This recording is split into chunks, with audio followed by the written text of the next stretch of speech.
روزے کے انسانی جسم پر اثرات۔ پہلے 2 روزے، پہلے ہی دن بلڈ شوگر لیول گرتا ہے، یعنی خون سے چینی کے مضر اثرات کا درجہ کم ہو جاتا ہے۔ دل کی دھڑکن سست ہو جاتی ہے اور خون کا دباؤ کم ہو جاتا ہے، یعنی بی پی گر جاتا ہے۔ اعصاب جمع شدہ گلائی کو جن کو آزاد کر دیتے ہیں، جس کی وجہ سے جسمانی کمزوری کا احساس اجاگر ہو جاتا ہے۔ زہریلے مادوں کی صفائی کے پہلے مرحلے میں نتیجہ سر درد، چکر آنا، منہ کا بدبودار ہونا اور زبان پر مواد کا جمع ہوتا ہے۔ تیسرے سے 7ویں روزے تک جسم کی چربی ٹوٹ پھوٹ کا شکار ہوتی ہے اور پہلے مرحلے میں گلوکوز میں تبدیلی ہو جاتی ہے۔ بعض لوگوں کی جلد ملائم اور چکنا ہو جاتی ہے، جسم بھوک کا عادی ہونا شروع کرتا ہے اور اس طرح سال بھر مصروف رہنے والا نظام ہاضمہ رخصت بناتا ہے، جس کی اسے اشد ضرورت تھی۔ خون کے سفید جرثومے اور قوت مدافعت میں اضافہ شروع ہو جاتا ہے۔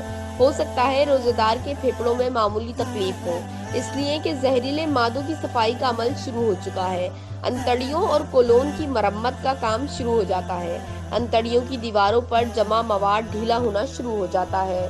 8ویں سے 15ویں روزے تک آپ پہلے سے توانا محسوس کرتے ہیں، دماغی طور پر چست اور ہلکا محسوس کرتے ہیں۔ ہو سکتا ہے پرانی چوٹ اور زخم محسوس ہونا شروع ہو، اس لیے کہ اب آپ کا جسم اپنے دفاع کے لیے پہلے سے زیادہ فعال اور مضبوط ہو چکا ہے۔ جسم اپنے مردہ یا کینسر شدہ سیل کو کھانا شروع کر دیتا ہے، جسے عمومی حالات میں کیموتھراپی کے ساتھ مارنے کی کوشش کی جاتی ہے۔ اسی وجہ سے خلیات سے پرانی تکالیف اور درد کا احساس نسبتاً بڑھ جاتا ہے۔ اعصاب اور ٹانگوں میں تناؤ اس عمل کا قدرتی نتیجہ ہوتا ہے۔ یہ قوت مدافعت کے جاری عمل کی نشانی ہے۔ روزانہ سحری یا افطاری کے کچھ وقت بعد نمک کے غرارے اعصابی اکڑاؤ کا بہترین علاج ہے۔ 16ویں سے 30ویں روزے تک جسم پوری طرح بھوک اور پیاس کو برداشت کا عادی بنا چکا ہوتا ہے۔ آپ اپنے آپ کو چست، چاق و چوبند محسوس کرتے ہیں۔ ان دنوں آپ کی زبان بالکل صاف اور سرخی مائل ہو جاتی ہے۔ سانس میں بھی تازگی آ جاتی ہے، جسم کے سارے زہریلے مادوں کا خاتمہ ہو چکا ہوتا ہے۔ نظام ہاضمہ کی مرمت ہو چکی ہوتی ہے، جسم سے فالتو چربی اور فاسد مادوں کا اخراج ہو چکا ہوتا ہے۔ بدن اپنے پوری طاقت کے ساتھ اپنے فرائض ادا کرنا شروع کر دیتا ہے۔ 20 روزوں کے بعد دماغ اور یادداشت تیز ہو جاتی ہے، توجہ اور سوچ کو مرکوز کرنے کی صلاحیت بڑھ جاتی ہے۔ بلا شک بدن اور روح تیسرے عشرے کی برکات کو بھرپور انداز سے ادا کرنے کے قابل ہو جاتے ہیں۔ یہ تو دنیا کا فائدہ رہا، جو بے شک ہمارے خالق نے ہماری ہی بھلائی کے لیے ہم پر فرض کیا، مگر دیکھیے اس کی رحمت کا اندازہ کریمانہ کہ اس کے احکام ماننے سے دنیا کے ساتھ ساتھ ہماری آخرت بھی سنوارنے کا بہترین بندوبست کر دیا۔ مگر یہ سب اس وقت ہوتا ہے جب ایک روزہ دار عام اور سادہ غسل استعمال کرے، نہ کہ ہر قسم کی غذا ایک وقت میں جسم اور معدے میں ٹھوس دے۔ فتبارک اللہ احسن الخالقین، سبحان اللہ و بحمدہ، سبحان اللہ العظیم۔ حضرت علی کے گھر میں سب نے روزہ رکھا۔ حضرت فاطمہ کے 2 چھوٹے بچے، انہوں نے بھی روزہ رکھا۔ مغرب کا وقت ہونے والا ہے اور سب کے سب مصلی بچھائے رو رو کر دعا مانگتے ہیں۔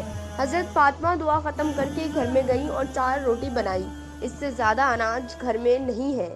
پہلی روٹی اپنے شوہر علی کے سامنے رکھ دی، دوسری روٹی اپنے بڑے بیٹے حسن کے سامنے، تیسری روٹی اپنے چھوٹے بیٹے حسین کے سامنے اور چوتھی روٹی اپنے سامنے رکھ لی۔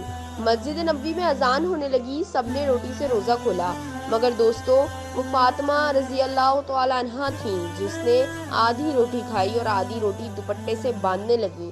یہ معاملہ حضرت علی رضی اللہ تعالی عنہ نے دیکھا اور کہا کہ اے فاطمہ، تجھے بھوک نہیں لگی؟ ایک ہی تو روٹی ہے، اس میں سے آدھی روٹی دوپٹے میں باندھ رہی ہو۔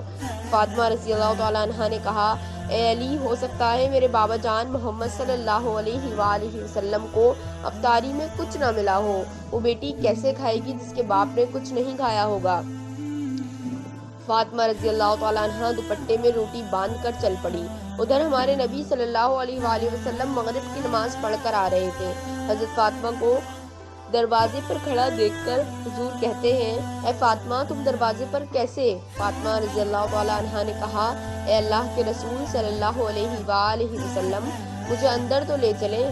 حضرت فاطمہ کی آنکھ میں آنسو تھے۔ کہا جب افطار کی روٹی کھائی تو آپ کی یاد آ گئی کہ شاید آپ نے نہ کھایا ہو، اس لیے آدھی روٹی دوپٹے سے باندھ کر لے آئی ہوں۔ روٹی دیکھ کر ہمارے پیارے نبی صلی اللہ علیہ وآلہ وسلم کی آنکھوں میں آنسو آ گئے اور کہا اے فاطمہ اچھا کیا جو روٹی لے آئی، ورنہ چوتھی رات بھی تیرے بابا کی اسی حالت میں نکل جاتی۔ دونوں ایک دوسرے کو دیکھ کر رونے لگے۔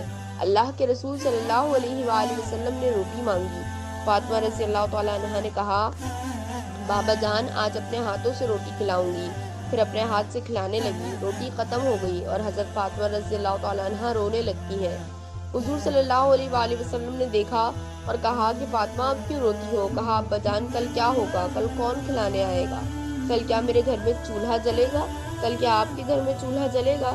نبی صلی اللہ علیہ وآلہ وسلم نے اپنا پیارا ہاتھ حضرت فاطمہ رضی اللہ تعالیٰ عنہ کے سر پہ رکھا اور کہا کہ اے فاطمہ تو بھی صبر کر لے اور میں بھی صبر کرتا ہوں۔ ہمارے صبر سے اللہ امت کے گناہ گاروں کا گناہ معاف کرے گی۔ اللہ اکبر۔ یہ ہوتی ہے محبت جو نبی کو ہم سے تھی، امت سے تھی۔ یہ گناہ گار امتی ہم ہی ہیں جن کے لیے نبی بھوکے رہے، نبی کی بیٹی بھوکی رہی، اور ہم لوگ کیا کر رہے ہیں ان کے لیے کل قیامت کے دن میں، اور آپ سب لوگ کیا جواب دیں گے؟ آخر یہ تحریر اچھی لگی تو میرے طرف سے اپنے موبائل کے تمام گروپس میں شیئر کریں۔